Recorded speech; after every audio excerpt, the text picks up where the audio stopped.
Guys আজকে জুম্মার দিন আমার সাথে এটা কি হলো? তো সকাল সকাল আমি চোখ মুছতে মুছতে ঘুম থেকে উঠে বললাম, তারপরে দিকে দেখি কি আম্মু আমার কাপড় চোপড় ভিজাইতে আছে।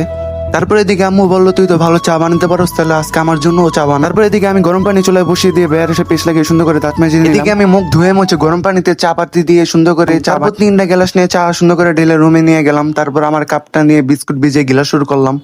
খুব মজা হয়েছে। এদিকে আম্মু বলতেছে বাজারে লিস্ট করার লাগবে, তাই সুন্দর করে লিস্টে লিখে নিলাম। তারপর আনমানের উপর রেখে আমি আমার রুমে এসে বললাম। তারপর একটা নেক কাটা নিয়ে এসে বসে সুন্দর করে নেক কাটা শুরু করলাম। তারপর একটা গামছা লুঙ্গি নিয়ে সুন্দর করে গোসল করে নিলাম। তারপর আমার কাপড় চোপড় বারান্দা গিয়ে নেড়ে এসে বললাম, আসলে আজকে কাপড় চোপড় আমি ধুইছি।